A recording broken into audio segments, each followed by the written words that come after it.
Coba lihat dulu dong kanan kirinya terus dikasih shalom. Siap memuji nama Tuhan? Mana suaranya siap memuji nama Tuhan Backboners? Kecaplah dan lihatlah. Kita berikan tepuk tangan untuk Tuhan kita.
Tuhan itu rasakan dan nikmati kasih setia Tuhan, kasih setia Tuhan,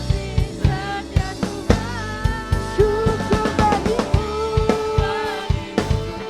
segala hormat, Allah yang mengasihiku, Allah yang syukur bagimu, amin. Segala hormat bagimu Tuhan, Allah yang mengasihiku, Allah yang memeliharaku selamanya. Kita berikan tepuk tangan di atas kepala kita untuk Tuhan. Segala puji dan syukur untukmu Yesus. Tepuk tangan di atas. Syukur bagimu Tuhan, segala hormat bagimu Tuhan, Allah yang mengasihiku, Allah yang memeliharaku. Syukur bagimu, segala hormat bagimu Tuhan, Allah yang mengasihiku, Allah yang memeliharaku. Syukur bagimu Tuhan, segala hormat bagimu Tuhan, Allah yang mengasihiku, Allah yang memeliharaku. Syukur bagimu, segala hormat bagimu Yesus. Sebab Engkau mengasihi setiap kami, Allah yang memeliharaku selamanya, selamanya,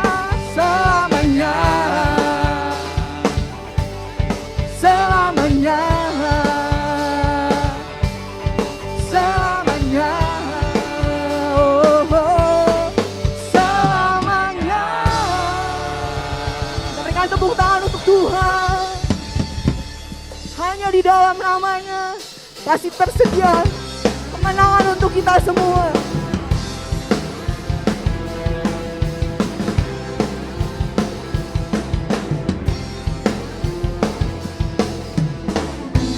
Firman terangi jalan, kisah iman di setiap waktu. Lindungiku dari segala, tak pernah ku ragu, karena Dia bersamaku, setia menjaga. Amin. Come on Backwarders, katakan.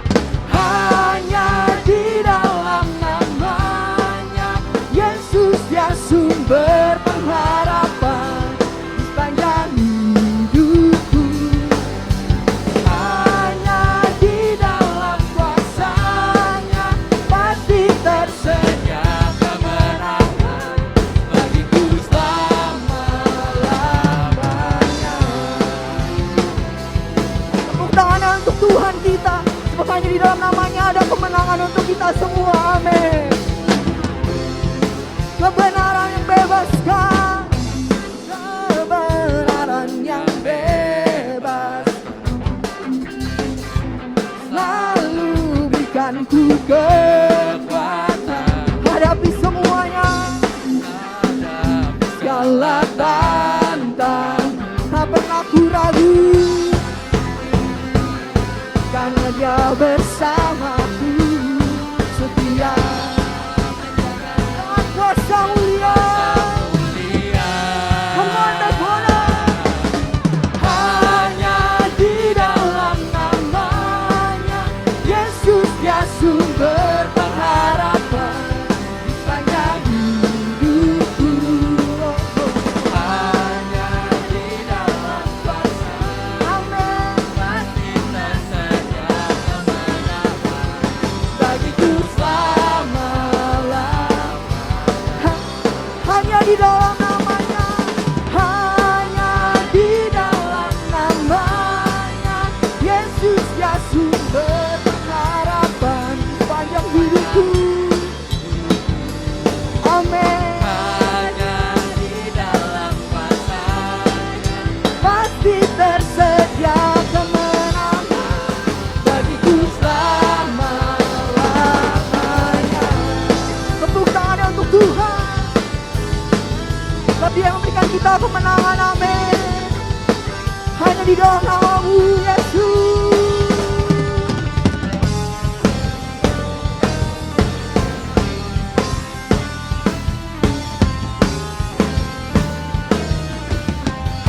Mari kita angkat tangan kita katakan. Hanya di dalam namanya Yesus, Dia sumber pengharapan di sepanjang hidupku. Hanya di dalam kuasa-Nya pasti tersedia kemenangan bagiku selamanya. Hanya di dalam namanya Yesus, amin, yes, di sepanjang hidupku. Hanya di dalam kuasa-Nya pasti tersedia kemenangan bagiku selama-lamanya. Bagiku selama-lamanya. Sekali lagi kita katakan bagiku selama-lamanya. Kita berikan tepuk tangan untuk Tuhan kita. Bagi Dia selama-lamanya segala puji dan syukur.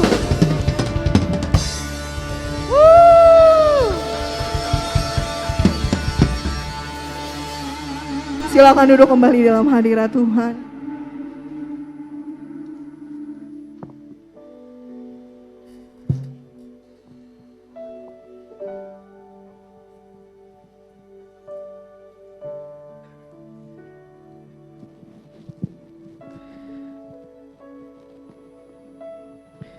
Terima kasih Tuhan.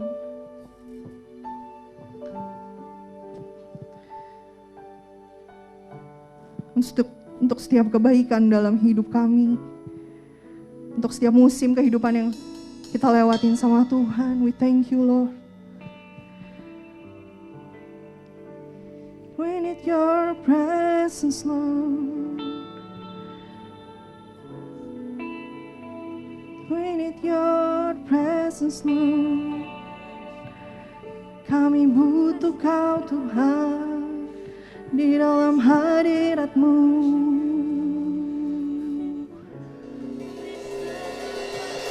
Di dalam hadirat-Mu, Tuhan, ada kedamaian, ada sukacita. Haleluya. Terima kasih Tuhan untuk setiap kebaikan-Mu.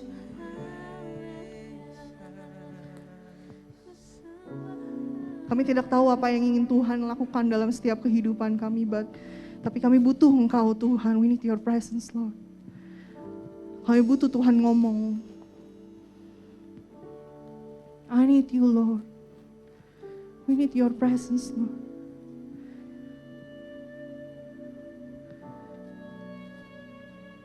Take your time with God. Ambil waktu untuk Tuhan.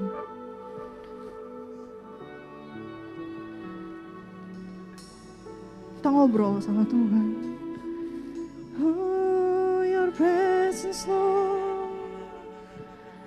Hadirat-Mu, Tuhan.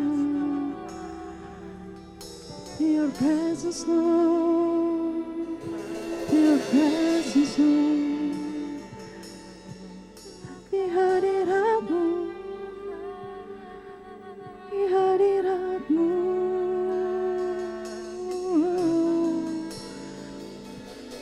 di hadirat-Mu, Tuhan.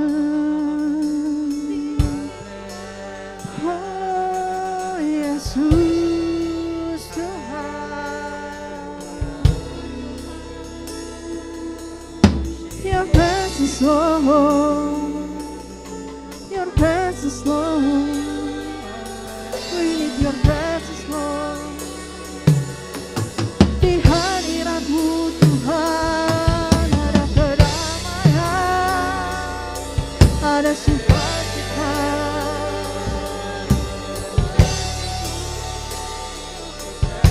Oh, Yesus, Tuhan kami.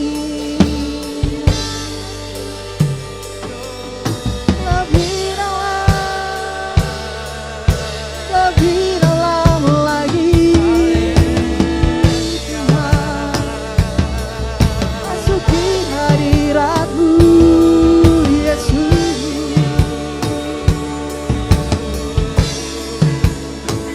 Lebih dalam kami menyembah-Mu, kami tinggal, Tuhan. Pujian dan bumi, Yesus, Tuhan. Kami butuh Kau, Tuhan. Kami butuh Kau, Tuhan, Yesus. Yes. Sikiabo yarabana nakatara karabaraba sikiara nabo. Yesus, Tuhan kami tinggikan. Oh sikiara yaralalo. Oh praises to you, Lord. Oh worship to you, Lord. Hallelujah.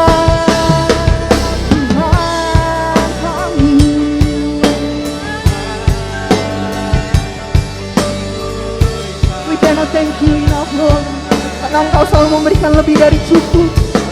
Oh, Shikirabo ya Raba kata Shikiraba. Your presence, Lord. Your presence is heaven to me. Your presence is heaven to me. Your presence is heaven to me.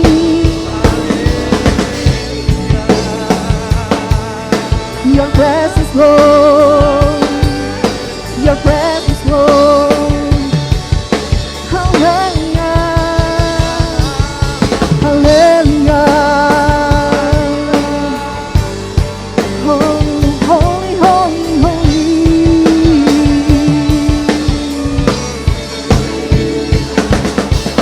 Holy.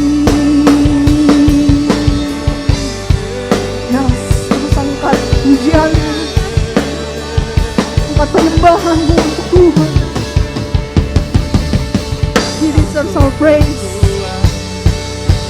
Oh, Tiada bom, Yesus Tuhan, Yesus Tuhan. Yes, oh Jesus, oh Jesus. Shikia boyara berkata shikia, shikara lalabo. Hallelujah, hallelujah. Your presence is heaven. Your presence is heaven. Your presence is heaven to me.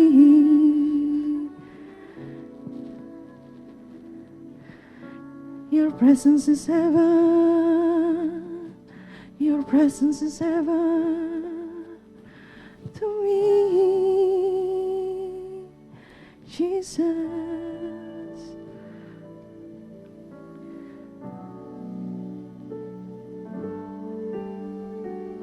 Oh, Jesus.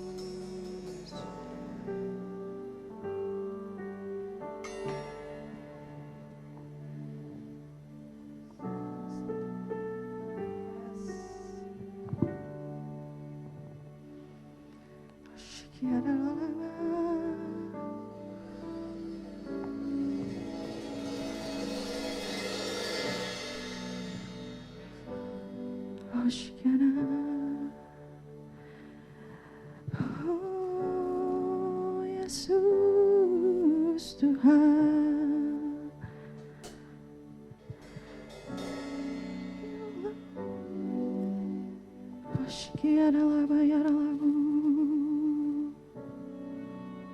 Yes, Tuhan. Mari sama-sama kita naikkan. It's like you, Lord, in all the earth. Matchless love. Matchless love and beauty in this world. Nothing in this world. Nothing in this world will satisfy. Jesus, you're the cup that won't run dry. Your presence is heaven to me. Sing it, your presence, Lord. Your presence is heaven to me. Your presence, your presence is heaven to me. Your presence, Lord. Once again, your presence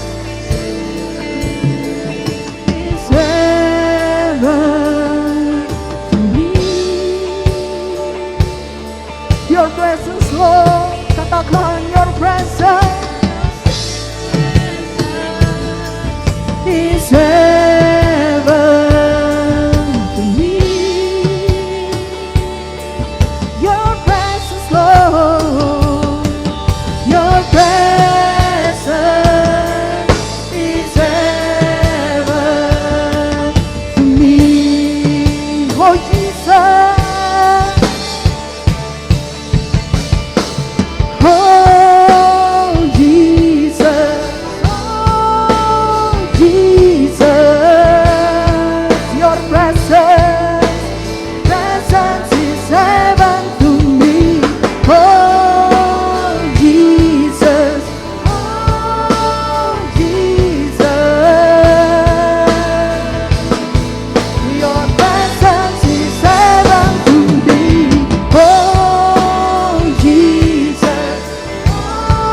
is heaven to me.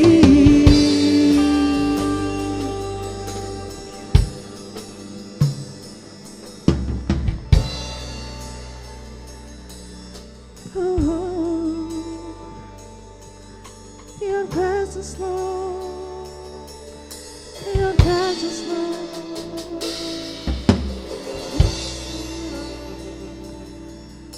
Your presence, Lord.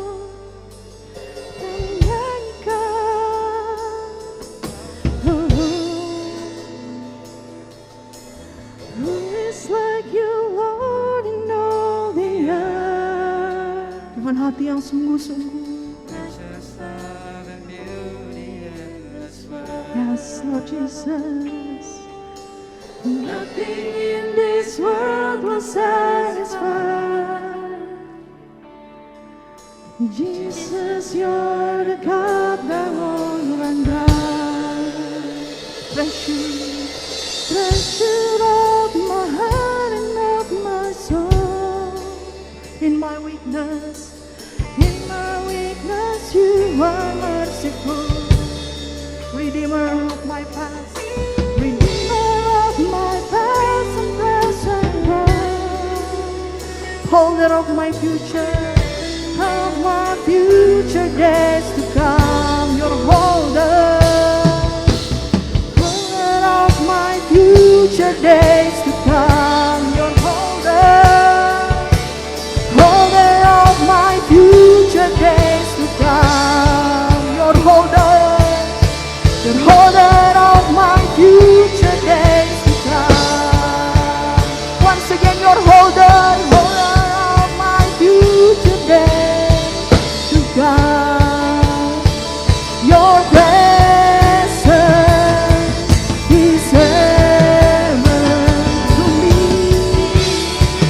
Your presence, Lord. Your presence is heaven to me.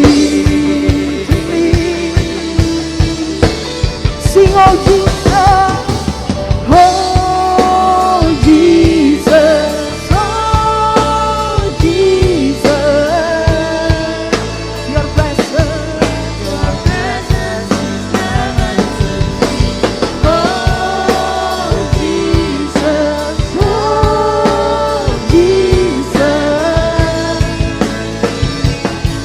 your presence is heaven to me. Oh Jesus. Mari sama-sama kita bangkit berdiri. Jesus, sing your presence is heaven. Oh Jesus, your presence.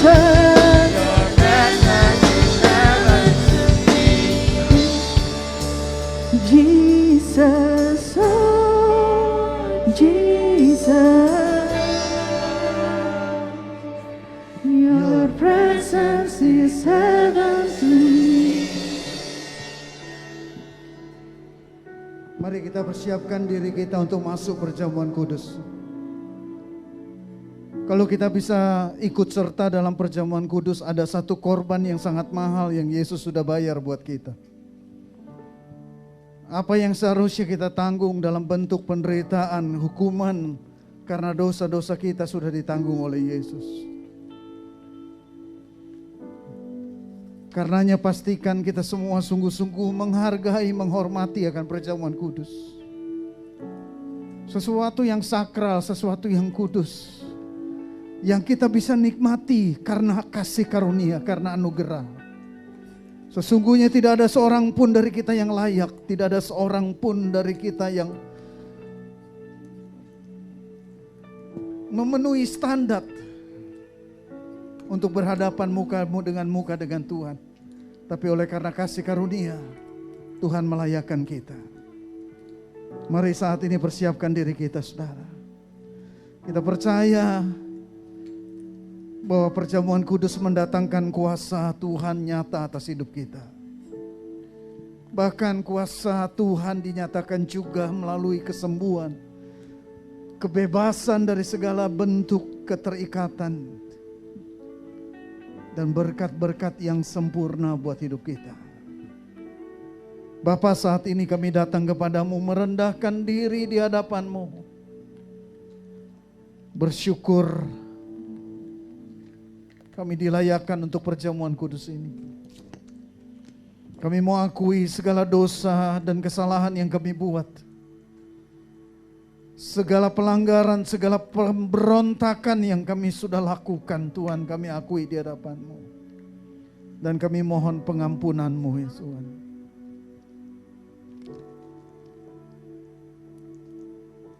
Ampuni kami, sucikan, kuduskan, layakkan kami.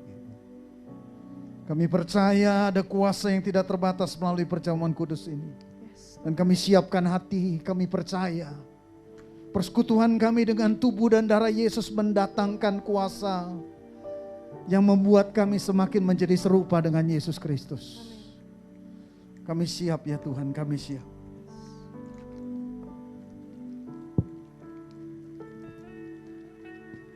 Mari angkat roti di tangan kanan kita tinggi-tinggi. Sebab apa yang telah kuteruskan kepadamu, aku telah terima dari Tuhan, yaitu bahwa Tuhan Yesus pada malam waktu ia diserahkan mengambil roti, dan sesudah itu ia mengucap syukur atasnya. Ia memecah-mecahkannya dan berkata, inilah tubuhku yang diserahkan bagi kamu. Perbuatlah ini menjadi peringatan akan aku. Saudaraku, bukankah roti yang kita pecah-pecahkan ini adalah bentuk persekutuan kita dengan tubuh Kristus?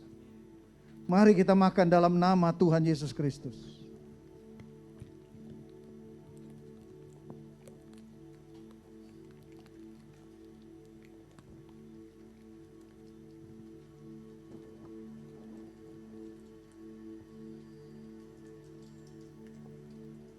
Mari angkat cawan kita tinggi-tinggi.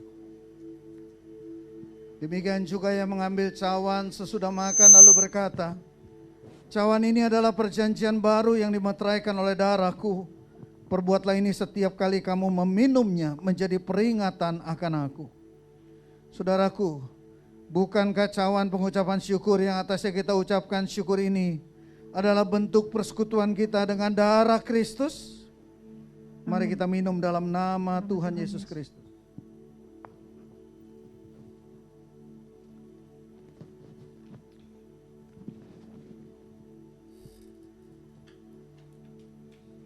Kami bersyukur, kami berterima kasih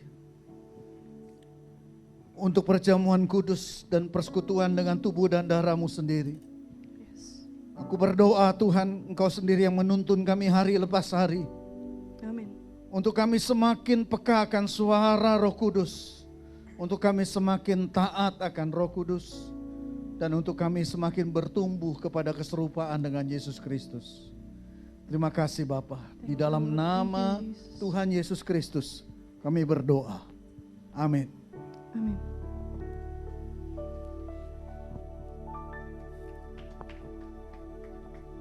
Silakan duduk kembali.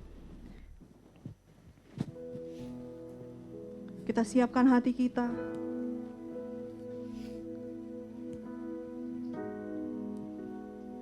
Kita buka hati, kita buka pikiran, kita buka mata kita.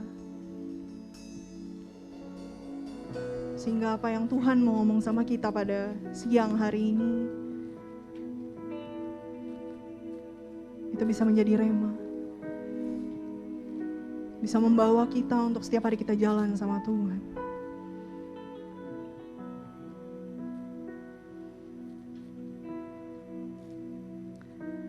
Seberat apapun masalah yang kita punya, entah itu di sekolah, di tempat kerjaan, dimanapun kita berada,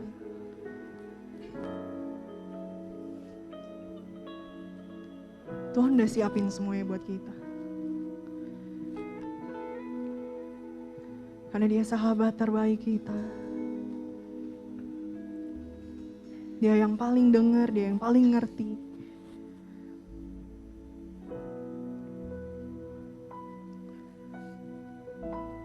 Yes.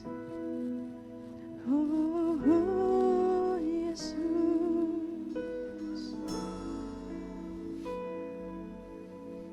Kau sahabat terbaikku.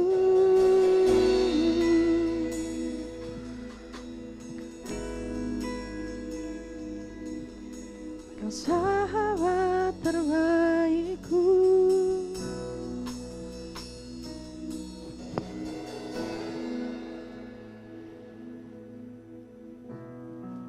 Kau selalu mendengar, kau selalu mendengar yang belum terucap. Kau selalu melihat setiap tetes air mata. Kau takkan biarkan, kau takkan biarkan ku berjalan sendiri, ku berjalan sendiri di dalam kelemahan, di dalam kelemahan.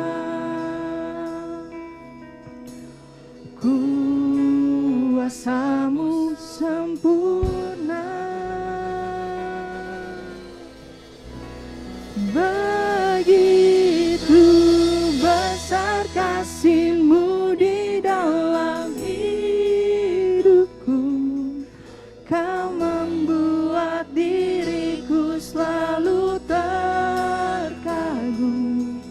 Kasih setia-Mu tak pernah berubah di dalam setiap waktu. Kita katakan dengan iman, dengan hati yang sungguh-sungguh sama Tuhan.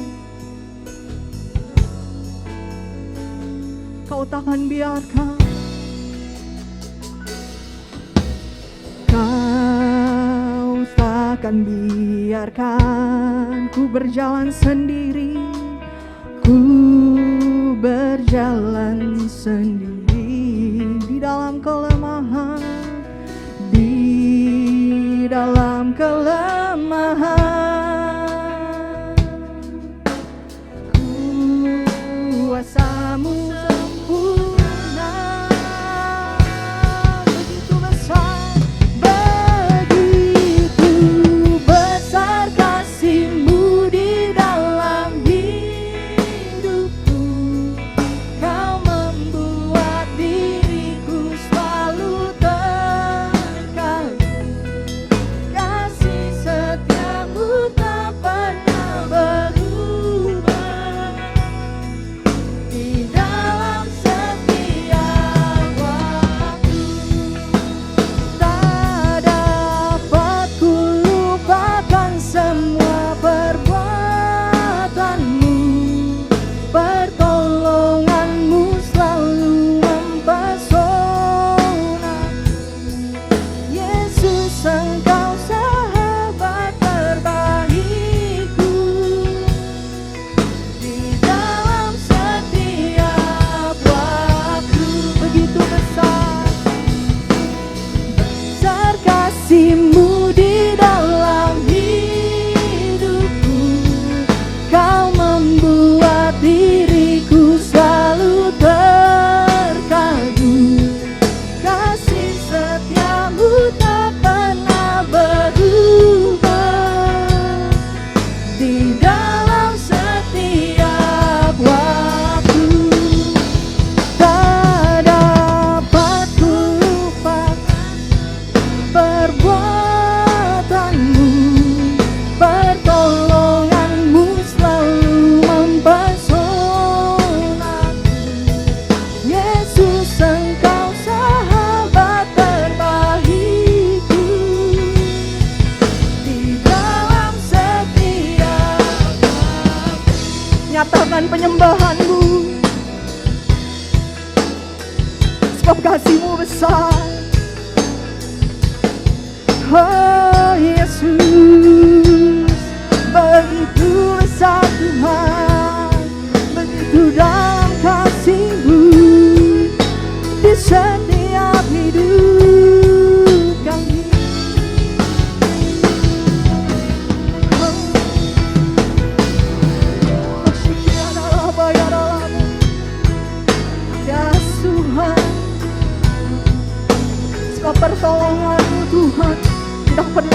cepat dan tidak pernah kau terlambat. Kasih setiamu, yes. Kasih setiamu, Yesus Tuhan. Naikkan pujianmu untuk Tuhan, sebab Dia sahabat terbaik setiap kami. Yes. Tak pernah berhenti membuatku terpesona. Kasih setiamu, Tuhan.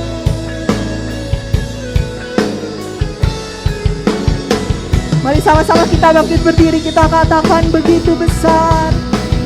Besar kasih-Mu di dalam hidupku, Kau membuat diriku selalu terkagum. Kasih setiamu tak pernah berubah di dalam setiap waktu.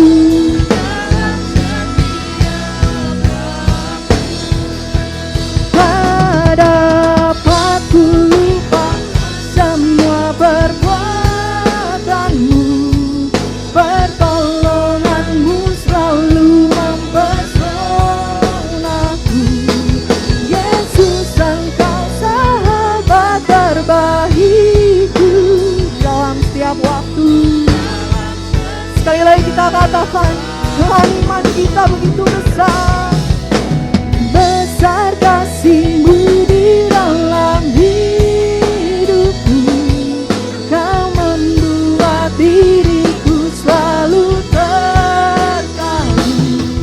Kasih setiamu tak pernah berubah di dalam setiap waktu.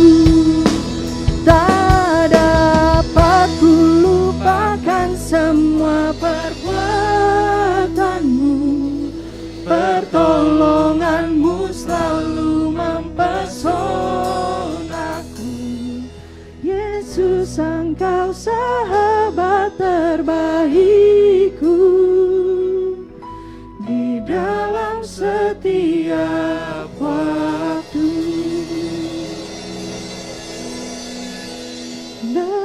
Begitu besar kasih-Mu di dalam hidupku, Kau membuat diriku selalu terkagum.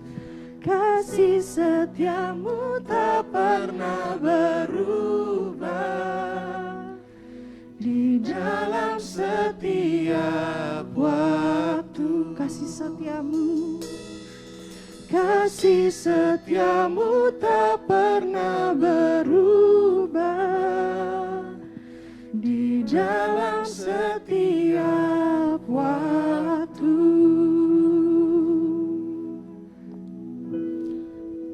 Tuhan, makasih untuk siang hari ini Tuhan masih beri kesempatan kami boleh beribadah, Tuhan. Yes. Terima kasih, Tuhan. Hari ini kami akan belajar sesuatu yang baru. Hari ini kami akan belajar memahami diri kami sendiri. Hari ini kami akan belajar memahami ciptaan Tuhan. Hari ini kami belajar gimana kami bisa lebih maksimal dalam Tuhan. Biarlah Tuhan buka hati setiap kami. Tuhan buka pikiran kami sehingga apa yang nanti disampaikan oleh Pak Alex, Tuhan, benar-benar tertanam dalam hati kami dan kami belajar sesuatu yang baru. Amin. Terima kasih Tuhan, terima kasih, siapkan hati kami, berikan kami hati seorang murid, telinga seorang murid, sehingga benar-benar Tuhan yang masuk dalam hati kami itu benih yang baik. Terima kasih Tuhan Yesus, dalam nama Tuhan Yesus Kristus kami telah berdoa mengucap syukur, sama-sama katakan amin. Silakan duduk teman-teman. Oke. Seperti yang teman-teman tahu, hari ini kita akan melakukan sesuatu yang berbeda. Jadi, minggu lalu, hari Senin dan hari Rabu tuh Instagram, kalau teman-teman follow, kita kasih question box, bener, di story. Dan teman-teman sudah mengumpulkan pertanyaan tentang mental health. Nah, hari ini akan dijawab bukan sama gue, tapi sama Bapak Gembala kita, Pak Alex Leo. Silakan Pak Alex Leo, tepuk tangan teman-teman. Kita duduk di bawah nih biar lebih nyantai ya Pak ya. Apa kabar Pak Alex? Puji Tuhan, sehat selalu. Oke. Sebelum kita masuk ke pertanyaan pertama Pak, mungkin aku akan jelasin dulu kita hari ini seperti apa gitu ya. Yes. Jadi pertanyaan yang udah teman-teman kumpulkan, udah kita kurasi, udah kita pilih-pilih dan akhirnya kita kumpulin jadi satu. Nanti teman-teman juga boleh nanya pertanyaan tambahan. Jadi kita akan ada beberapa sesi, contohnya kita akan bahas pertama gejala awal mental illness misalnya. Nah dari sesi itu nanti gue akan buka pertanyaan ke teman-teman. Ada pertanyaan tambahan atau ada pertanyaan follow up dari pertanyaan-pertanyaan yang udah dijawab Pak Alex misalnya gitu. Kalau ada langsung tanya aja, angkat tangan, nanti mic-nya gue akan kasih kayak gitu.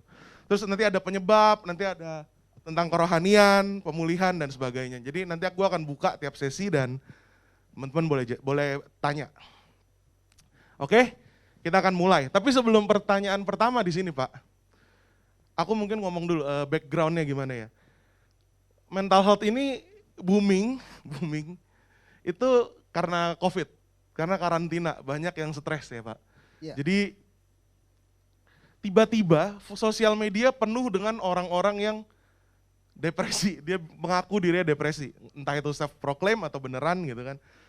Tapi juga penuh dengan orang-orang yang mengajarkan psikologi. Tiba-tiba ada akun-akun tentang psikologi tiba-tiba gitu. Nah, kita bisa belajar banyak di luar sana. Pertanyaannya, kenapa kita harus belajar dari seorang pendeta atau dari gereja, Pak? Ya, karena nanti kita akan bahas bahwa pemulihan mental health ya atau mental illness, gangguan kesehatan pada jiwa atau emosional itu paling baik kalau dilakukan secara terpadu. Ya, terpadu ini artinya secara tubuh, secara jiwa, juga secara roh. Ya, khususnya masalah-masalah kerohanian ini penting sekali untuk maintenance. Ya, seseorang yang sudah sembuh, katakan gitu ya, untuk dia bisa tetap kuat, itu dia perlu punya spiritual yang baik. Contoh deh, misalnya orang yang addicted narkoba gitu ya.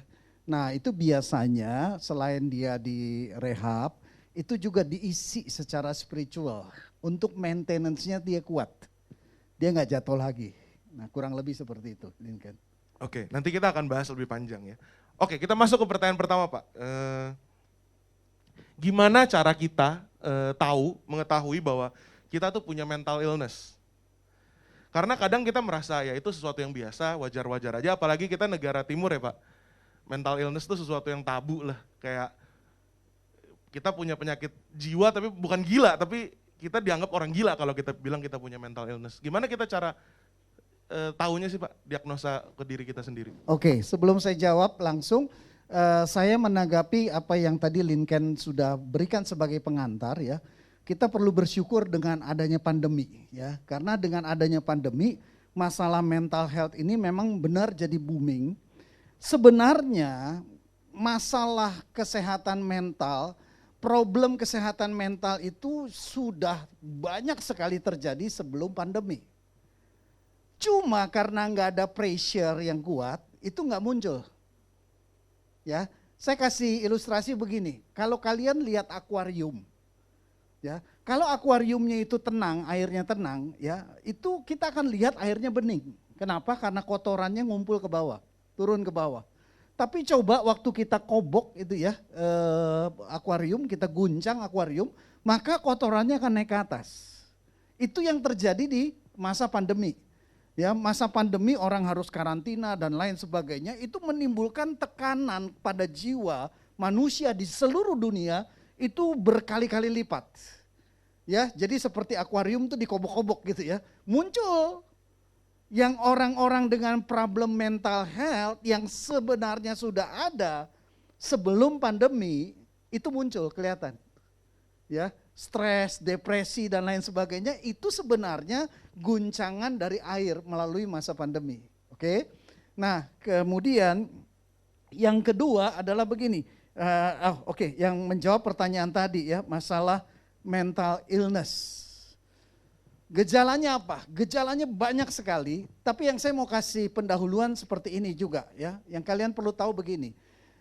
Yang namanya gangguan kesehatan jiwa pada dasarnya dialami oleh semua orang. Tanpa terkecuali. Semua, saya pastikan. Tidak ada orang yang steril.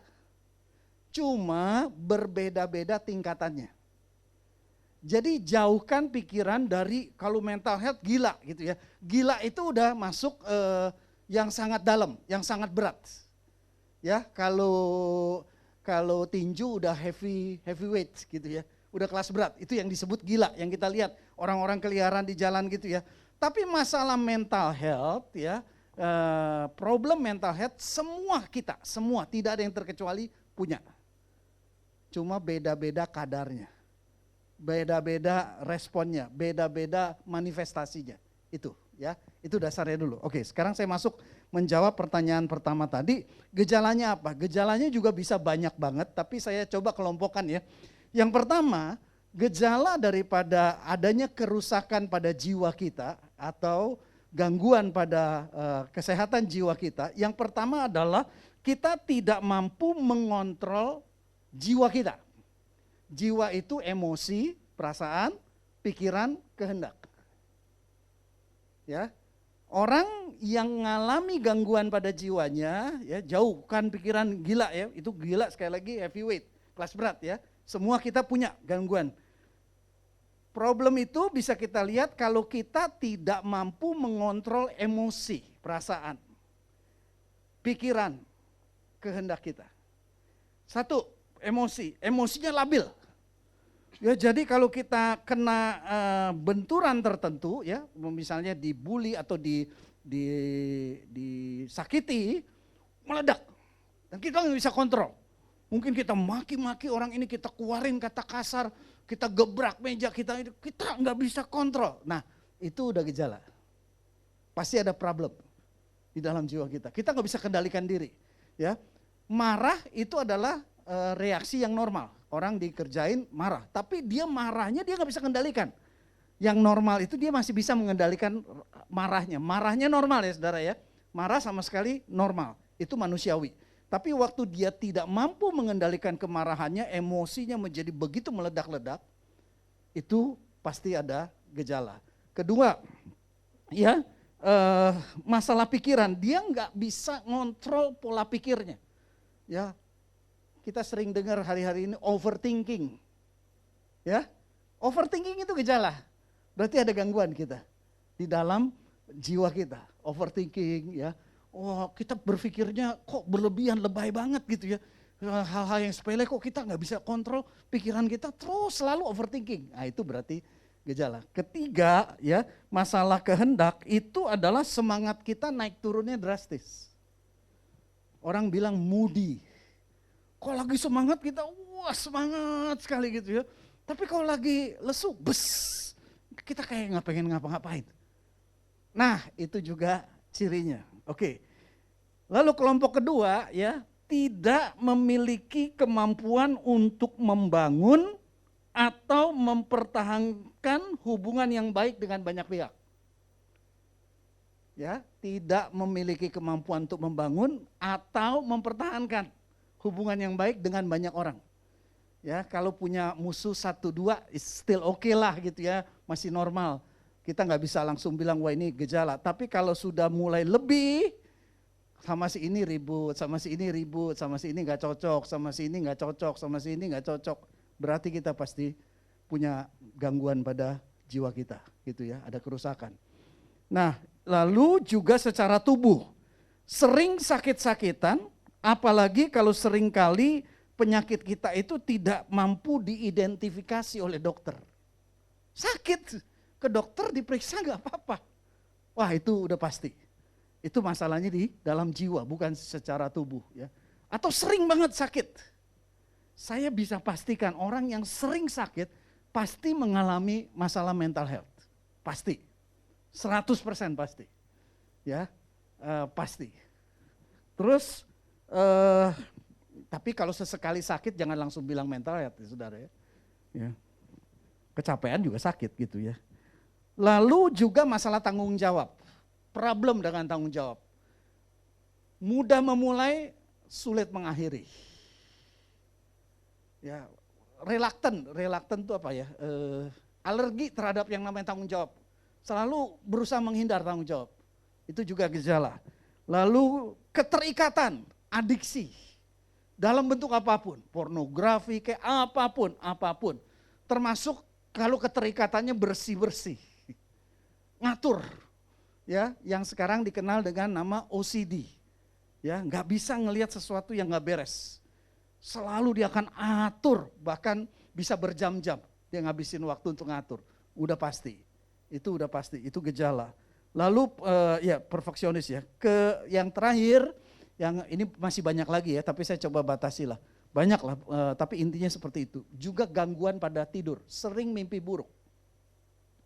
Sesekali mimpi buruk itu mungkin kurang minum aqua. Ya.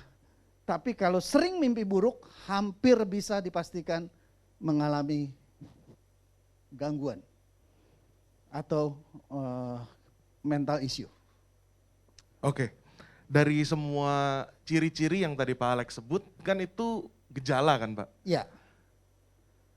Mungkin pertanyaan gini, gejala itu kan belum pasti dong berarti, atau gejala sudah pasti? Kayak misalnya COVID, kan gejalanya batuk, demam gitu, tapi kan belum tentu COVID gitu. Kalau yang tadi saya sebutkan mungkin bisa dikatakan 90% probability-nya. Oke.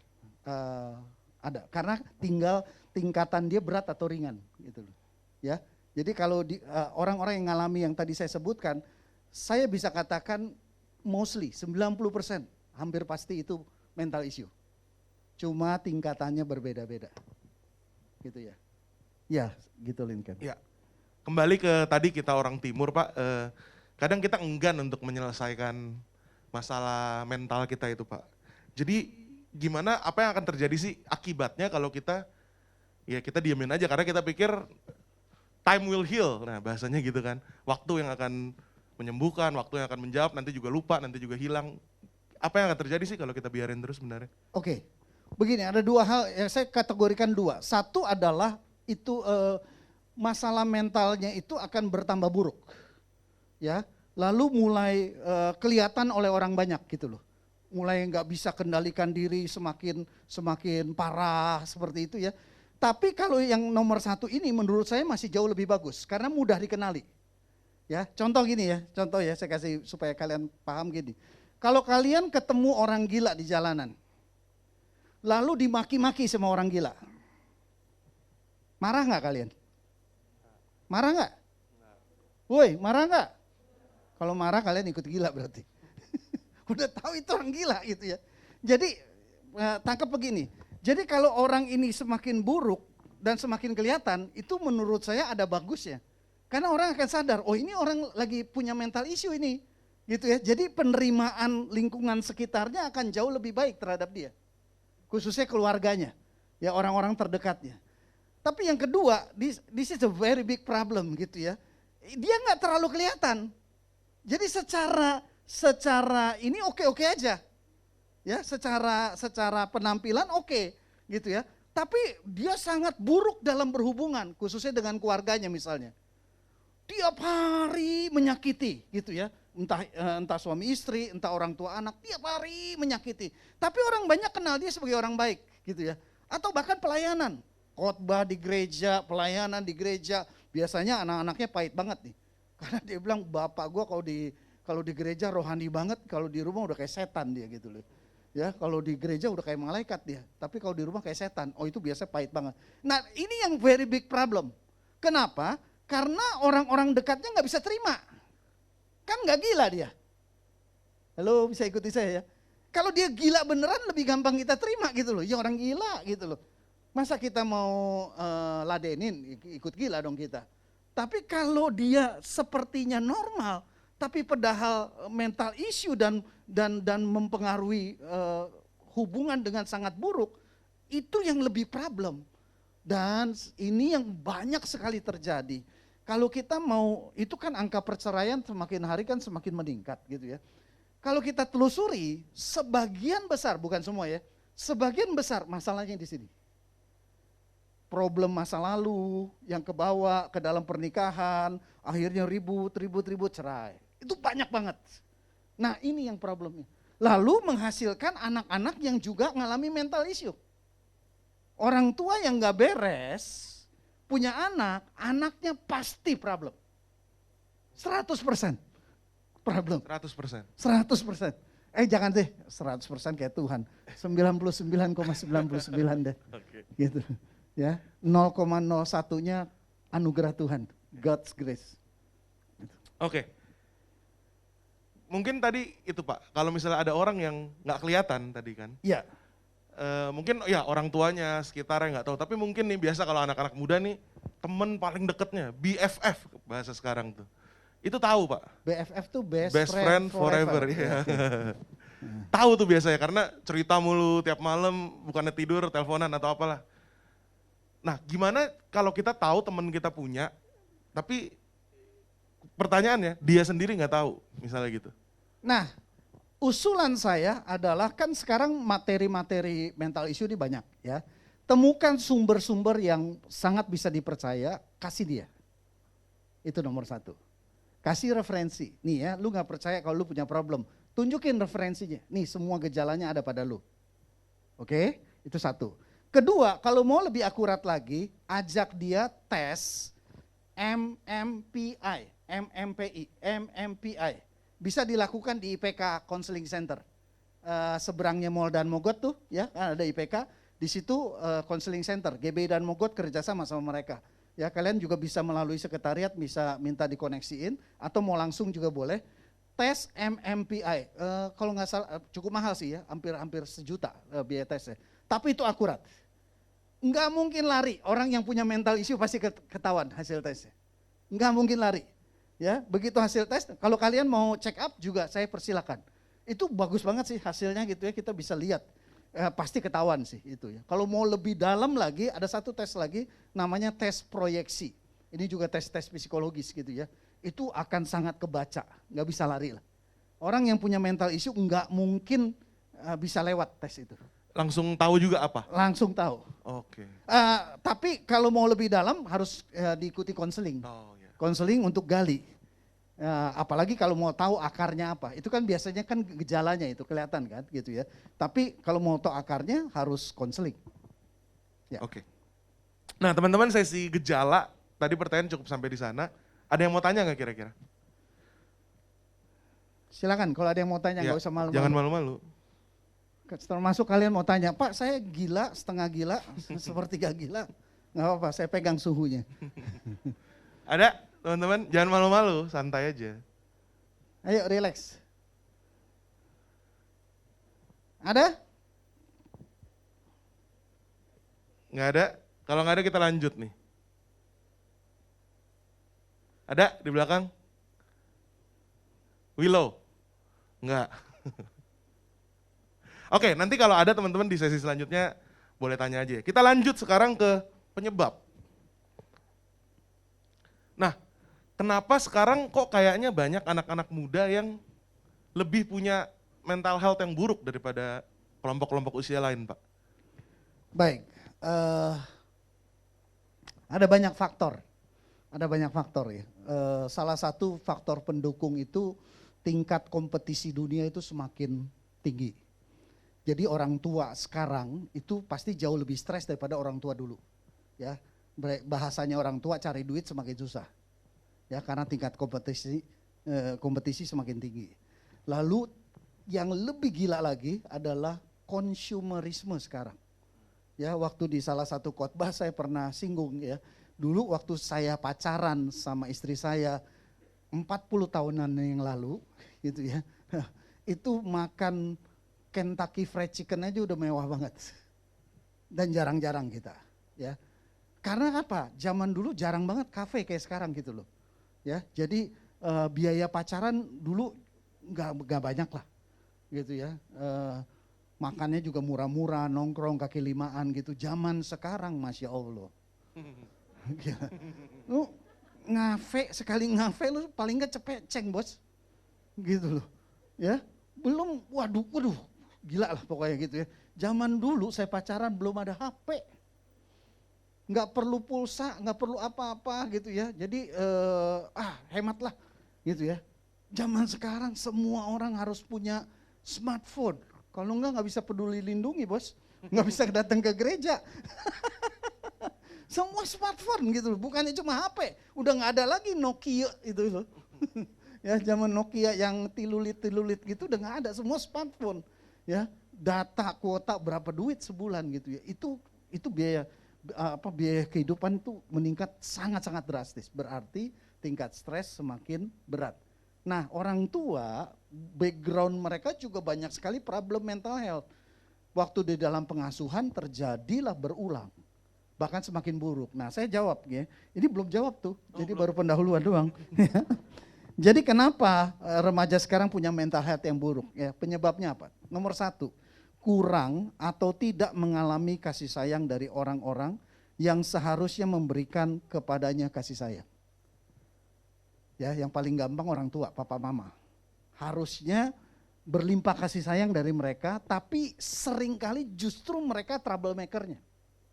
Sumber masalahnya justru mereka. Anak yang bertumbuh dalam kondisi seperti ini pasti 100%, kalau ini enggak 99, 100% punya masalah mental health. Ya pasti. Terus kedua, salah didik.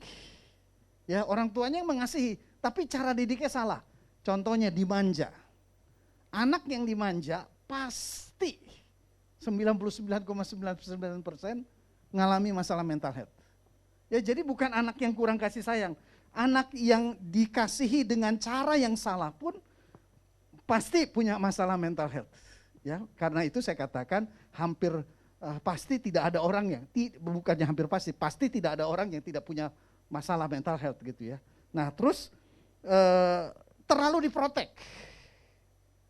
Ya dijagain banget gitu ya. Mungkin nih anak sudah nanti diprotek sekali, pasti punya masalah. Kemudian terlalu banyak dituntut.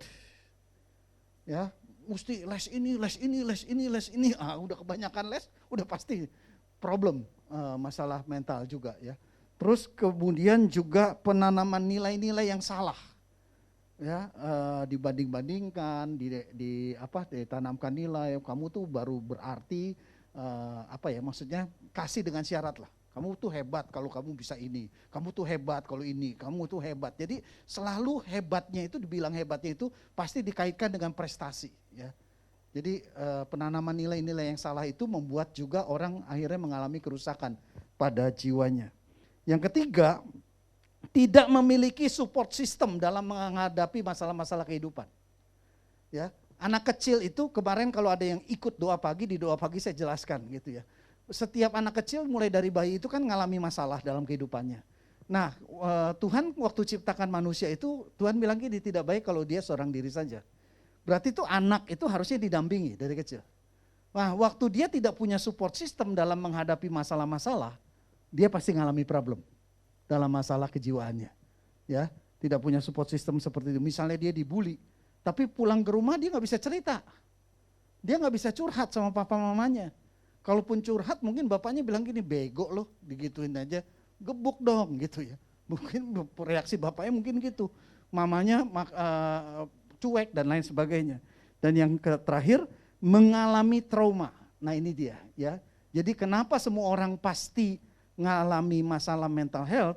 Karena semua orang pasti pernah ngalami trauma. Karena traumanya bentuknya macam-macam. Baik di dalam keluarga, baik di dalam pergaulan, maupun di mana saja. Misalnya pelecehan, baik secara mental, fisik maupun seksual. Atau bullying. Ya. Jadi banyak macam. Bahkan ada orang-orang yang karena mengalami kecelakaan secara fisik juga mengalami problem dalam masalah mental. Ya, kecelakaan tragis atau jatuh atau apapun itu bisa mengalami. Kecelakaan bisa kena masalah mental. Ya, trauma. Ya, jadi dia ketakutan, takut mati. Oh, misalnya dia naik motor, dia jadi nggak mau naik motor lagi misalnya gitu. Jatuh. Dan biasanya punya efek ke yang lain. Saya baru temukan beberapa waktu lain ya. Contoh gini, misalnya dia waktu usia masih kecil tiba-tiba orang tuanya meninggal. Nah, papanya meninggal padahal papanya ini figur segalanya buat dia.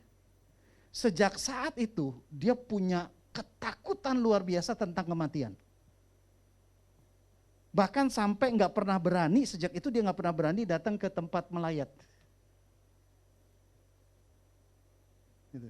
Oke. Ya, jadi setiap kali ada anggota keluarga yang sakit dia sudah senewan gitu loh, udah ketakutan. Atau kalau dia ngalami sakit dia juga akan sangat ketakutan seperti itu. Padahal kan itu sesuatu yang memang terjadi secara natural. Papanya meninggal, memang usianya masih kecil. Tapi peristiwa itu membuat itu efeknya banyak sekali ke dalam kehidupannya, banyak sekali. Makanya ada orang-orang mungkin yang takut ke rumah sakit atau takut ke rumah Yes. duka gitu-gitu ya. Yes, yes. Kita lanjut Pak. Bener gak sih kalau orang punya mental illness atau depresi itu karena kita kurang bersyukur, kurang berdoa gitu, kurang ibadah, jarang saat teduh? Ya, oke. Lanjut, Lincoln digabungnya nih, ada Oke. masalah-masalah kerohanian nih. Nah, Itu pertanyaannya satu, ingat ya saudara ya, Betul. benar enggak kalau depresi atau mental health itu karena kurang bersyukur. karena kurang bersyukur. Kurang berdoa. Oke. Atau karena kurang iman. Oke. Atau kalau kita punya mental illness tuh kita dosa gak sih? Nah, oke, Nah. kita jawab ya, saudara ya. Jadi begini jawabannya, pemahaman yang kurang tepat mengenai hubungan antara tubuh, jiwa, dan roh membuat banyak sekali pengajaran gereja kurang tepat di dalam membahas mental health. Tadi pertanyaan-pertanyaan yang diajukan oleh Lincoln mewakili kalian, itulah contoh pengajaran yang salah di dalam gereja tentang mental health. Ya. Peter Sasero, kalau kalian suka baca dan saya sangat mendorong kalian membaca karena kita mulai menggalakkan akan hal ini. Peter Sasero dalam bukunya Emotionally Healthy Spirituality, dia seorang hamba Tuhan ya, dia punya masalah problem besar dengan mental health dan itu hampir saja menghancurkan pelayanan maupun keluarganya. Ya, akhirnya setelah dia pulih gitu ya, dia menuliskan buku itu. Dia menyimpulkan begini saudara, ini penting banget ya. Bahwa seseorang yang belum selesai masalah kesehatan emosionalnya akan mengalami kesulitan dalam pertumbuhan rohaninya. Seseorang yang belum beres secara kesehatan emosinya bisa dipastikan tidak akan pernah mengalami pertumbuhan kerohanian yang optimal. 100%. Ya, karena susunannya harus tubuh, jiwa, roh. Roh ini yang terakhir. Ya, contoh, saya kasih contoh yang konkret supaya bisa dipahami ya. Kalian mau berdoa, kalian sakit perut, melilit-lilit. Bisa nggak berdoa? Woi, nanya woi. Nggak bisa konsentrasi. Perutnya harus diobatin dulu. Setuju ya? Kalian mau berdoa, kalian habis ribut sama koko, sama cici, sama adik, atau sama orang tua habis maki-maki, dipermalukan gitu ya. Bisa nggak berdoa? Nggak bisa. Itu jiwa tuh. Ya, jadi tubuh harus beres, jiwa harus beres, baru masuk ke roh. Jadi terbalik kalau dikatakan depresi karena kurang bersyukur. Jadi kalau urutannya orang itu punya masalah mental health nggak selesai sehingga dia sulit bersyukur. Nah, depresi ini adalah kelanjutan daripada masalah mental health-nya, bukan karena dia kurang bersyukur. Bisa jelas nggak nih? Dua jurusan yang berbeda. Sekali lagi ya, dia dari kecil punya masalah mental health. Nah, Peter Sasero sudah katakan orang yang punya problem mental health nggak mungkin bertumbuh kerohaniannya dengan baik, nggak mungkin. Karenanya dia sulit bersyukur. Nah, karena ini terus gak diobatin, gak dibereskan, akhirnya dia masuk tahapan depresi. Bukan karena gak bersyukur, bukan, jurusannya beda. Ini karena masalah ini, masalah mental health-nya ini. Ya, justru karena masalah mental health dia gak mampu bersyukur. Bukan karena dia gak bersyukur terus jadi depresi, enggak. Itu yang pemahaman yang belum baik di dalam gereja menyebabkan pengajaran-pengajaran yang keliru. Termasuk saya dulu juga memiliki banyak anggapan yang keliru. Ya, saya menyimpang sebentar karena ini penting. Banyak gereja, banyak pendeta termasuk saya dulu menghalang-halangi orang untuk pergi ke psikiater. Dengan konsep kalau kamu ke psikiater, kamu pasti akan ketergantungan obat. Salah bos. Kalau sudah mental health-nya sudah parah, harus ke psikiater. Kalian harus tahu, psikiater itu dokter S2. Jadi sudah kuliah kedokteran, lalu kuliah kesehatan jiwa. S2, sekolah dokter aja susah, apalagi sekolah sampai psikiater.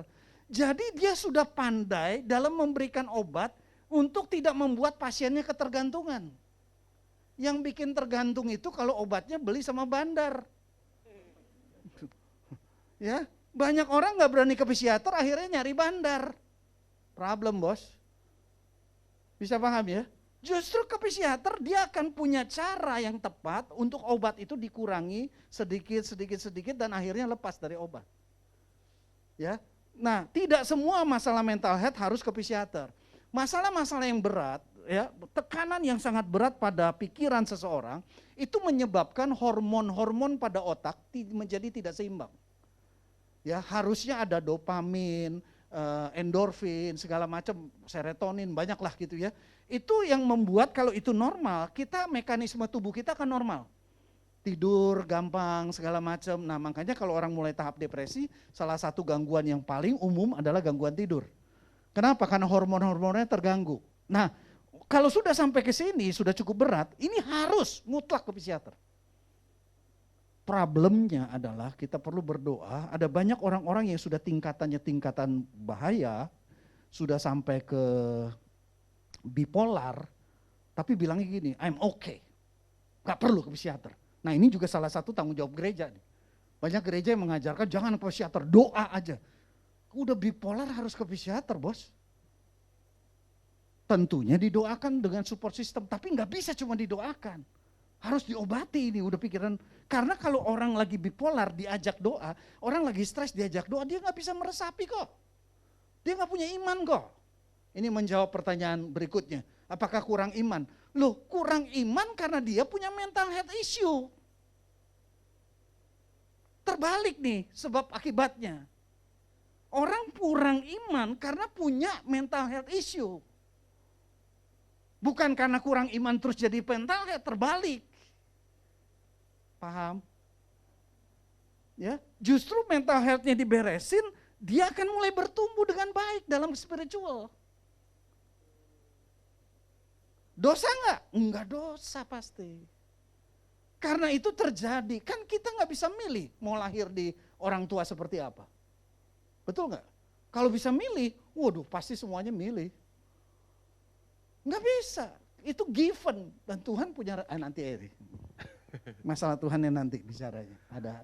Aku tambahin Pak, Ya, nanya. silakan. Berarti kan ini yang harus diubah kan mindset kita, paradigma kita tentang kerohanian dan mental illness itu kan Pak. Betul. Karena banyak orang yang ya itu bipolar malah dibawa ke pelepasan misalnya gitu Ya. kan. Marah-marah malah dibawa ke pelepasan gitu. Memang ada roh marah tapi kan dia marah bukan karena marah tapi karena ada mental issue di belakang dia gitu ya Pak. Betul. Oke. Gini Pak. Kita mau lepas dari itu nih Pak, ya kan? Ya. Gimana cara kita bisa menyelesaikan luka masa lalu kita kalau memang kita begitu karena ada sesuatu di belakang kita? Nggak mau nanya dulu ke Oh iya, keenakan saya. Ada yang mau nanya teman-teman? Yakin nih? Halo. Saya pegal, saya diri dulu. Ya, itu ada. Nah, Oh, di atas. oh di atas. Ya, Boleh?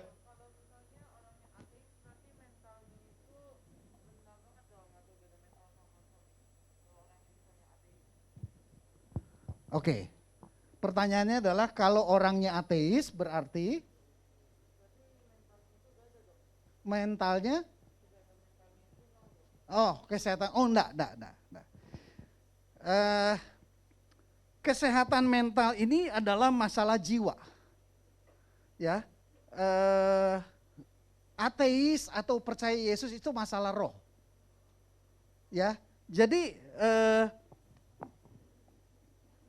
ateis itu akan membuat dia sulit mendapatkan dukungan secara spiritual kalau dia mengalami mental issue. Ya, ingat ya tadi ya, tubuh dulu, jiwa, roh. Roh belakangan nih. Roh belakangan. Ateis, nggak ateis, ateis atau percaya Yesus ini terakhir di roh. Ya, mental health ini di jiwa. Siapapun dia percaya Yesus, nggak percaya Yesus, itu bisa mengalami masalah mental. Bukan karena dia nggak percaya Yesus dia mengalami masalah mental, tidak, bukan. Bahkan Peter Sasero mendapatkan satu pemahaman untuk bisa bertumbuh baik kerohaniannya di dalam Yesus, mental health-nya harus baik dulu. Bisa paham? Oke, thank you.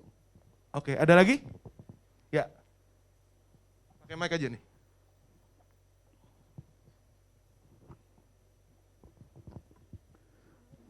Saya ingin tanya, apakah benar kalau gangguan jiwa itu salah satu penyebabnya adalah mereka tidak mempunyai jawaban atas masalah mereka? Oke, thank you. Apakah gangguan jiwa itu salah satu penyebabnya? Karena saat kita mengalami masalah, kita nggak tahu harus berbuat apa, nggak punya jawaban. Bisa iya, bisa tidak. Tapi cukup relevan begini. Tadi kan saya katakan salah satu aspek gejala, salah satu gejala daripada gangguan kesehatan mental adalah pikiran yang kacau. Ya. Jadi bukan karena pikirannya kacau, dia terganggu mentalnya, bukan. Tapi karena dia terganggu mentalnya, dia berpikirnya kacau. Ini kembali telur sama ayam gitu ya. Jadi bukan karena dia mental health, bukan karena dia pikirannya kacau, dia tidak mendapat jawaban, lalu dia mengalami mental health issue, bukan. Tapi karena dia mengalami gangguan kesehatan mentalnya, cara berpikirnya kacau. Cara berpikir kacau ini tentunya akhirnya melahirkan seperti yang kamu katakan tadi. Dia tidak memiliki jawaban atas kebingungannya. Bisa menjawab? Yes. Ada lagi teman-teman? Belakang. Ya, boleh. Edgar ya. Oh, Edgar. Aku lihat situ dulu. Yaudah, situ dulu ya. Silakan. Mulai panas. Kalau kita nggak selesai kita lanjutin bulan depan ya, tenang aja ya. Pak, kalau misalnya ada teman terus dia kayak punya suicide thought sama kayak udah mulai cutting gitu loh. Jadi itu maksudnya termasuk kayak mental issue juga kan, tapi apakah kayak sampai harus kayak konsultasi gitu, atau maksudnya dia juga ngomongin kayak apa gue doa aja kayak gitu-gitu, apa emang harus ditangani sama profesional? Gejalanya apa? Sudah suicide apa? Suicide thought, pemikiran mau bunuh Ah, diri, oke. terus self-harming Pak, cutting. Oh iya, wah itu mutlak. Jangan didoain. Karena begini ya, didoain saya bukan yang nggak percaya kuasa doa. Tapi kalau saya berdoa buat Silvanus, yang terbaik adalah kalau Silvanus punya iman. Setuju ya? Jadi iman saya bertemu dengan iman Silvanus. Tuhan menjawab. Dua orang sepakat meminta apapun, Tuhan menjawab. Nangkap ya? Tapi orang punya mental health, apalagi sudah sampai kepada suicide thought gitu ya, sudah sampai pemikiran bunuh diri, itu udah masuk tahapan pra-depresi atau bahkan depresi. Ya, itu nggak punya iman. Nggak punya iman. Mau dia tiap hari ke gereja, sehari 3 kali pun ke gereja, imannya nggak tumbuh karena amblas di jiwanya, nggak nyampe ke roh. Bisa paham ya? Ya, so harus dibawa ke profesional, bukan pilihan. Bukan pilihan, itu sudah mutlak harus dibawa. Pertama saran saya adalah dibawa ke konselor dulu. Dilihat tingkat keparahannya, kemungkinan juga perlu bantuan psikiater. Saya jelaskan bedanya konselor, psikolog, dan psikiater. Ya, konselor itu adalah orang-orang yang sekolah konselor. Saran saya sebaiknya carilah konselor Kristen. Ya, karena konselor ada konselor sekuler, ada konselor Kristen. Wah, apakah karena saya pendeta? Oh enggak. Ya, konselor Kristen itu mereka punya keyakinan faith in Christ. Ya, jadi ada holistiknya, nanti melibatkan Tuhan Yesusnya. Nangkep ya? Jadi hal-hal yang tidak mampu oleh manusia, Tuhan akan lengkapi. Itu bedanya. Kalau konselor sekuler cuma berbicara secara kekuatan manusia saja, secara jiwa. Tapi konselor Kristen akan melibatkan unsur Tuhannya. Konselor itu dia sekolah konselor untuk menangani orang-orang yang punya masalah, problem, yang lagi bingung, itu konselor. Seperti dokter umum lah. Oke, lalu psikolog, dia belajar psikologi. Termasuk terapi-terapi secara kejiwaan, bukan menggunakan obat. Ya, psikolog nggak boleh tulis resep, kasih obat. Konselor juga nggak boleh tulis resep, kasih obat. Ya. Nah, kalau sudah gangguan kepada fisikal, jadi hormon-hormon pada jiwa terganggu, sudah tahap bipolar, sudah tahap schizophrenia dan lain sebagainya, itu depresi sebenarnya sudah terganggu hormonnya, harus ke psikiater. Itu adalah dokter spesialis kejiwaan, penyakit jiwa. Ya, dia buka resep. Ya, jadi teman kamu itu mutlak ke konselor, bahkan mungkin harus dibawa ke psikiater. Oke. Pak, Ya. gimana kalau kita bandingin, orang kan kadang ada yang bilang mau bunuh diri tapi cuma caper gitu Pak. Apa itu beneran, itu juga tingkat mental ini, karena 10 tahun lalu dia mau bunuh diri sampai sekarang masih ngomong tapi belum mati-mati gitu kan. Caper sama yang nggak caper gimana Pak? Caper juga merupakan mental health issue. Oke. Ya. Walaupun nggak separah yang bunuh diri beneran ya? Bunuh diri beneran itu sudah tahapan depresi. Oke. Ya, jadi masalah mental health ya, kalau dia tidak terlalu parah, tingkatan awal atau sedang, ringan atau sedang, itu terganggu. Masalah dia nggak bisa kendalikan jiwanya, pikiran, perasaan, kehendaknya. Tapi semakin lama semakin parah, itu dia semakin parah ketidakmampuannya kontrol, sampai akhirnya ada dorongan bunuh diri. Ini udah masuk tahapan depresi. Ya, kalau sudah tahapan depresi hampir pasti harus dengan bantuan psikiater. Karena harus dinormalkan hormon-hormon tubuhnya juga. Gitu ya. Tapi ingat, psikiater tidak menyembuhkan akar masalah. Ya. Psikiater menyembuhkan ininya, gejala-gejala ininya secara nggak bisa tidurnya, kegelisahan yang sangatnya dan lain sebagainya, itu yang disembuhkan melalui obat-obatan itu, tapi tidak menyembuhkan akar masalah. Yang bisa menolong kita menyembuhkan akar masalah adalah konselor dan support system. Sistem pendukung termasuk gereja. Balik ke yang tadi menyembuhkannya itu Pak, aku tiba-tiba punya pertanyaan gini. Kalau misalnya sakit kanker nih, dia datang ke KKR, artinya iman si pendetanya dengan iman si yang sakit itu kan ketemu dan sembuh. Ya. Berarti orang mental illness karena tadi tidak punya iman, dia nggak bisa sembuh di acara-acara seperti itu, atau gimana Pak? Begini. Tuhan tidak bisa menyembuhkan dia, Begini, tanda kutip. Saya mau ambil ilustrasi orang yang terikat setan. Oke, dilayani pelepasan. Saya orang yang percaya sekali dengan pelayanan pelepasan. Tapi adalah salah kalau melakukan pelayanan pelepasan berkali-kali. Kalau sudah sampai berkali-kali, itu sudah pasti ada akar masalah yang harus kita bereskan. Kalau cuma orang sekedar kerasukan setan, dia salah kencing, nggak lupa permisi, kesambet, itu diusir, bes, selesai. Oke, tapi kalau ada orang yang kerasukan, itu karena punya fondasi, ada akar masalah, gitu loh. Kalau akar masalahnya nggak dikonseling, nggak dibereskan, sampai kapanpun nggak akan selesai. Kanker, sembuh-sembuh, tapi kemudian dia ngulangi, misalnya kanker karena misalnya kebanyakan minum sesuatu yang nggak sehat, kemudian dia ulangi lagi, kanker lagi dia. Ya, Lincoln ya. Oke, thank you Pak. Edgar tadi ya, jadi? Oke.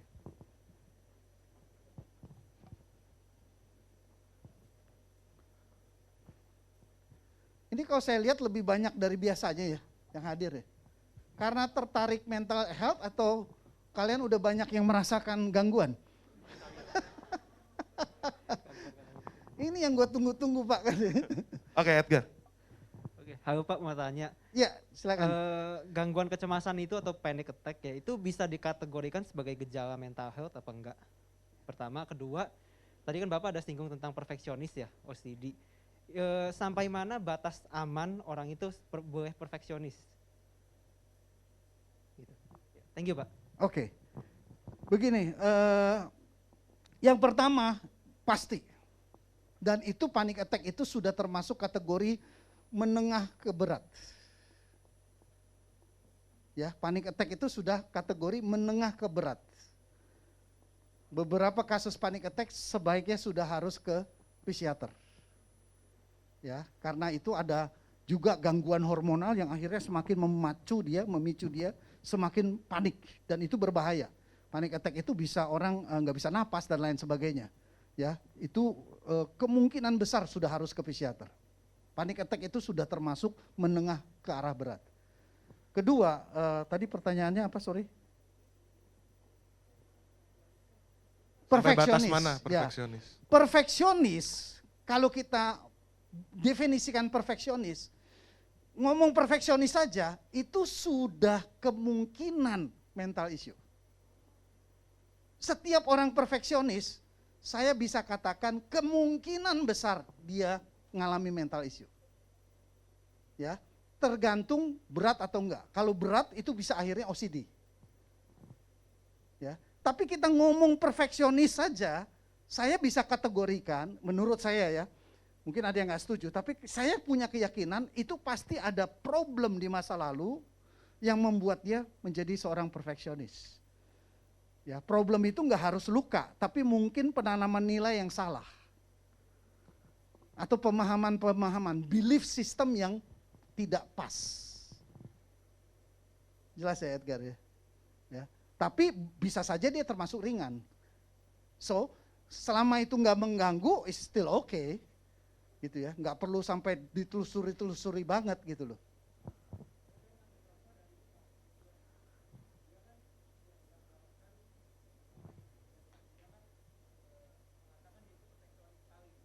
Siapa? Oh, Steve Jobs, oke. Orang-orang yang bekerja sama dia gitu, ada di lingkungannya dia dan di biografinya sendiri pun dibilang kalau dia itu orang yang sangat perfeksionis gitu. Yes. Makanya jadi itu juga jadi latar belakang sih Pak, kenapa saya tanya.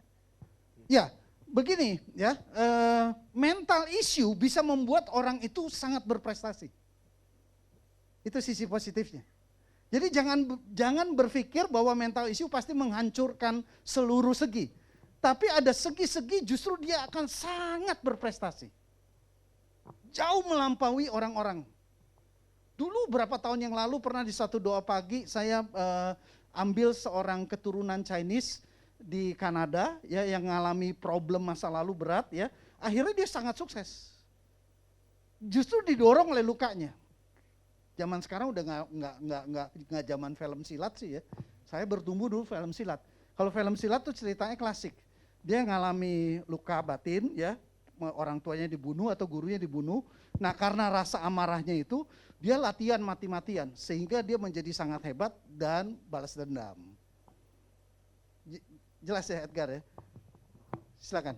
Iya Pak, berarti apakah dia masih memiliki mental issues itu? Yes, of course.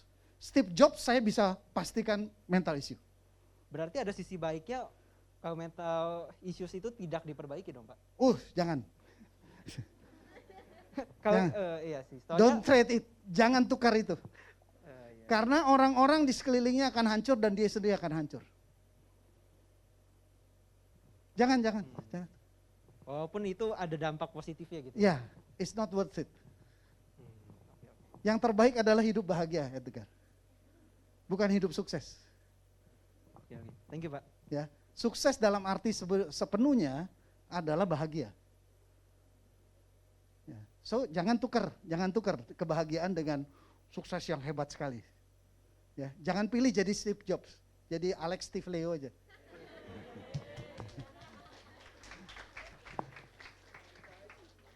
Narsis banget ya. kalau panic attack saat gempa di lantai 40 kemarin itu mental issue bukan Pak? Wah, kalau nggak panik itu mental issue. Ya, kalau nggak panik berarti problem kan. Orang-orang ketakutan dia bilang, ada apa sih? Biasa aja. Ini udah rasanya udah bosan hidup nih orang. Itu mental issue pasti. Oke, kita masih punya kurang lebih 10 menit. Ada yang masih mau nanya?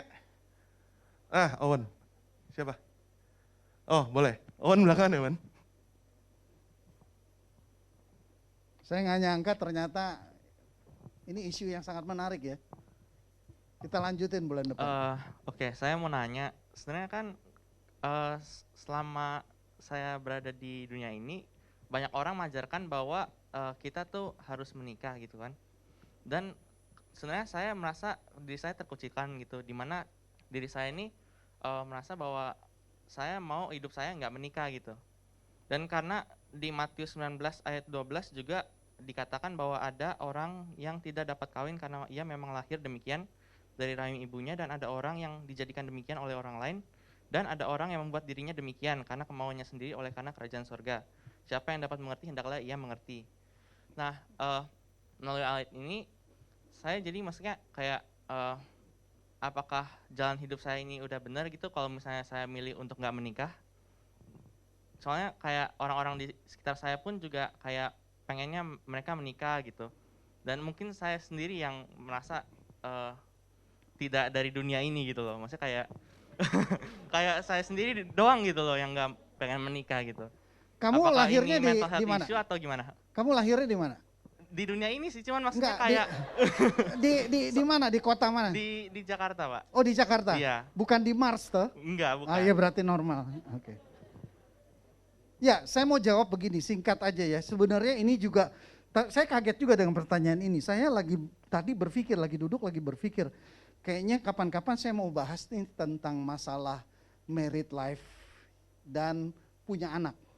Karena di zaman sekarang ini ada satu kecenderungan, ada satu tren khususnya di negara-negara maju, anak-anak muda itu tidak mau menikah dan tidak, kalaupun menikah, pasangan-pasangan muda itu tidak mau punya anak. Ya, perlu nggak kita bahas itu? Wah, ada perlu. Ya, kapan-kapan kita bahas. Yang Tapi ngebet nikah ya, yang saya bilang menjawab perlu. dulu. Begini, siapa namanya? Rufus. Oh, Rufus. Rufus, ada dua kemungkinan. Satu adalah bahwa itu benar panggilan Tuhan dalam hidupmu.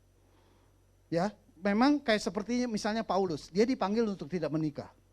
Lalu pastor-pastor Katolik, suster-suster Katolik itu banyak yang memang dipanggil untuk hidup lajang, ya, tidak menikah, ya, hidup selibat, tidak menikah, ya. It's normal. Kalau seperti itu, it's really normal, ya. It doesn't matter. Tapi kita perlu hati-hati. Ya, nanti yang saya mau bahas itu adalah sebagian besar orang memutuskan, tidak semua ya, sebagian besar orang memutuskan tidak menikah karena trauma masa lalu. Itu mental issue. Ya, termasuk nggak mau punya anak. Hampir pasti itu mental issue. Gitu ya. Bisa paham ya Rufus ya? Tadi saya bilang hampir pasti, bukannya pasti gitu ya. Hampir pasti mental issue. Tapi sekali lagi, kalau memang itu panggilan Tuhan dalam hidupmu, that's good. Gitu ya. Nggak perlu disesali, nggak perlu dengerin omongan orang, tapi kamu harus uji baik-baik, Rufus. Uji baik-baik. Apakah benar-benar ini God's calling atau ini adalah trauma hidup saya? Ya. Saya berdoa itu panggilan Tuhan. Kalau bukan panggilan Tuhan, saya berdoa Rufus menikah dengan salah satu cewek cantik di tempat ini.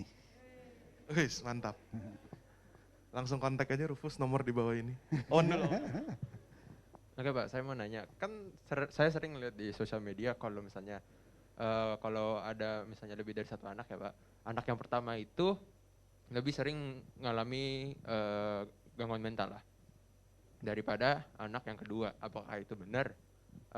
Kalau anak pertama itu memiliki gangguan mental yang lebih serius daripada anak yang kedua. Mungkin kan apalagi orang tua juga udah memiliki pengalaman untuk yang kedua.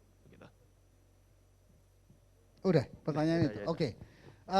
Saya pikir itu sama sekali tidak pasti, Owen.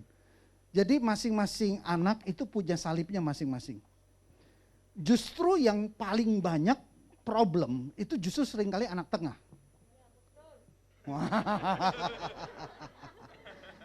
Ya. Kenapa? Karena mereka yang terabaikan. Ya, yang paling menjadi pusat perhatian keluarga itu justru anak pertama. Ya, raja, ratu ya, apalagi kalau dia merupakan cucu pertama dari kedua keluarga. Wah, dia jadi idol dah di keluarga itu, ya. Nah, waktu masuk ke anak tengah, ini masih tetap idolnya anak pertama. Lupa udah ada anak kedua gitu loh. Lalu muncullah anak ketiga, ini jadi pusat perhatian juga karena ini paling kecil. Oh, kan banyak banget yang apa perlu ibadah pelepasan? Ya. Jadi Owen masing-masing punya problemnya sendiri, tapi tergantung bagaimana dia dididik. Ada anak-anak pertama punya mental issue problem karena terlalu dituntut bertanggung jawab. Diberikan beban yang tidak sesuai dengan usianya. Nah, ini bisa jadi problem. Nah, mungkin itu anak itu yang justru akan berpikir seperti yang kamu tanyakan tadi. Karena memang perlakuan orang tuanya kepada dia kurang pas. Tapi secara general paling banyak problem anak tengah justru. Ya. Menjawab ya, Owen. Oke. Oke Pak, Yes, pertanyaan yes. saya simpel Pak. Ngalai itu mental health bukan? Apa? Ngalai. Alay. Alay ya. Heeh. Alay itu maksudnya pengertiannya gimana? Pengertiannya gini Pak, jadi anak muda itu kan sering pengen tampil keren. Iya. Nah dia berusaha menunjukkan kalau dia tuh keren. Padahal untuk narik perhatian nih, tapi Iya. ternyata yang dia lakukan tidak keren sama sekali gitu. Oh. Malah memalukan gitu loh. Ya, saya kira itu termasuk mental health issue. Tinggal lihat seberapa berat atau ringannya. Ya, artinya begini, orang-orang yang dengan kepribadian sanguin, kuning atau bukan kalau DISC apa ya, dominan intim Intim. ya, intim atau sanguin atau kolerik itu memang secara kepribadian dasar orang yang suka tampil dan cenderung biasanya berpakaiannya lebih cerah, lebih dia pingin dapat get attention gitu ya. Itu ada batas-batas normalnya ya kalau orangnya seperti itu. Tapi kita akan lihat begini, seberapa parah itu. Jadi kita lihat ada dua aspek itu. Kalau dia bukan orang intim, dia berlaku begitu, hampir pasti mental issue. Tapi kalau dia intim, tinggal kita lihat seberapa parahnya. Seberapa mengganggunya itu dalam kehidupannya. Gitu ya. Nah kalau masalah alaynya dia, ya dia kurang ini sih, kurang banyak searching sih. Majalah-majalah mode segala macam gitu ya.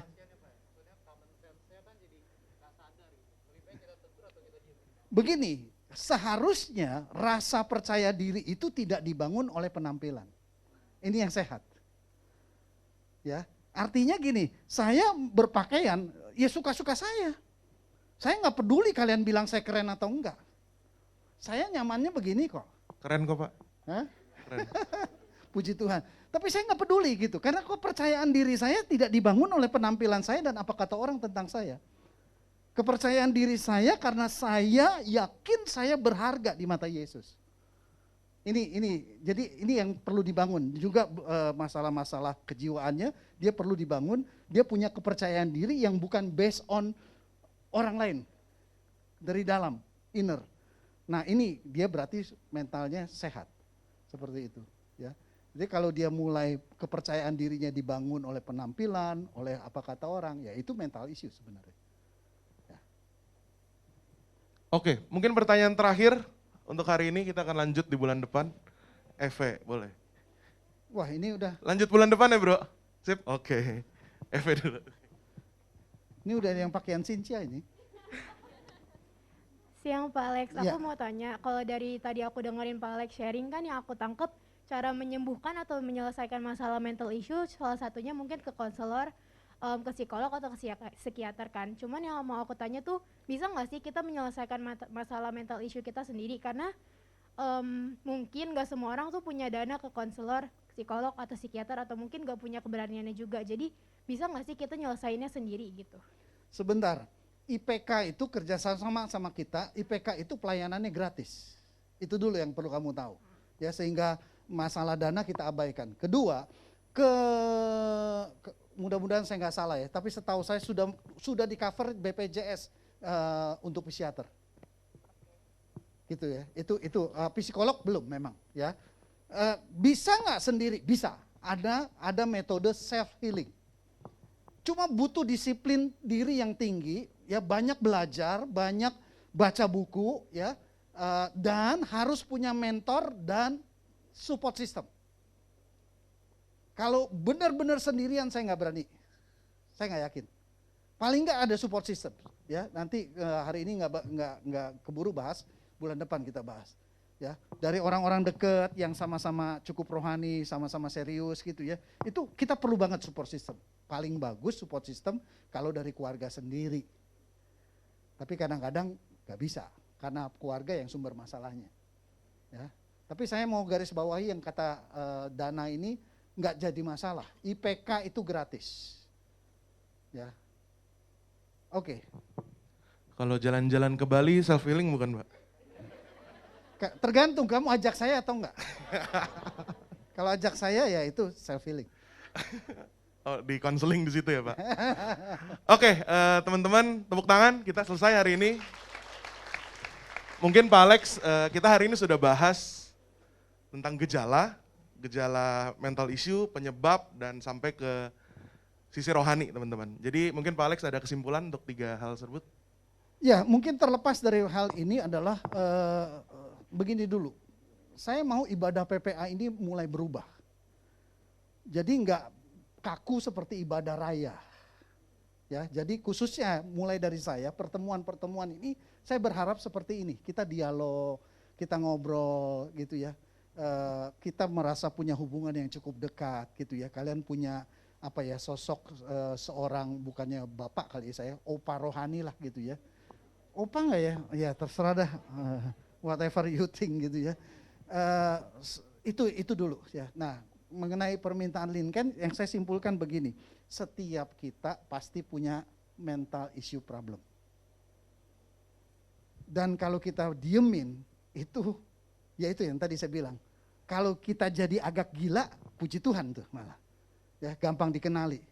Tapi kalau kita enggak menunjukkan reaksi yang sedahsyat itu, tapi menghancurkan begitu banyak hal, karir, hubungan, kerohanian, itu yang lebih problem kalau didiamkan. Jelas ya?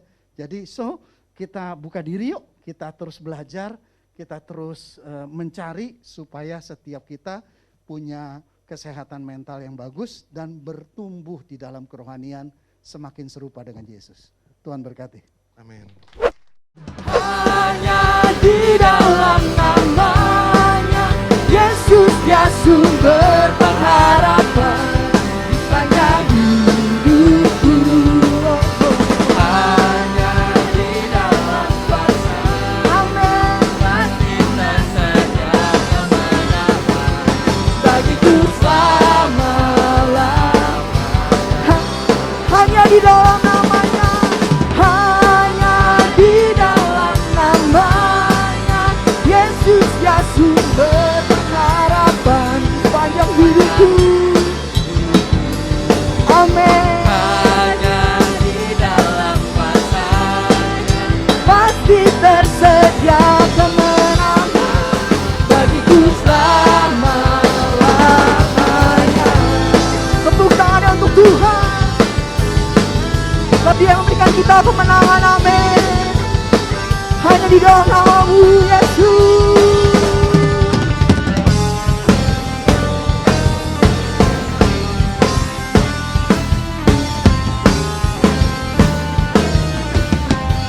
Mari kita angkat tangan kita katakan. Hanya di dalam namanya Yesus dia amin. Pengharapan di sepanjang hidupku. Hanya di dalam kuasa-Nya pasti tersedia kemenangan bagiku selamanya.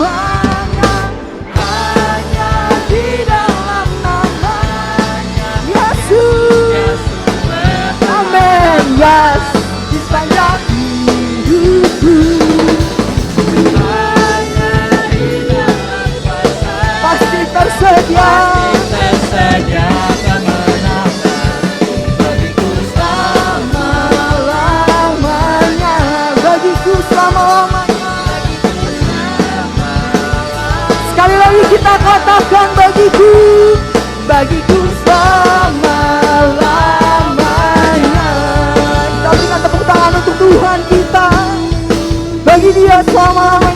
dalam puji dan syukur.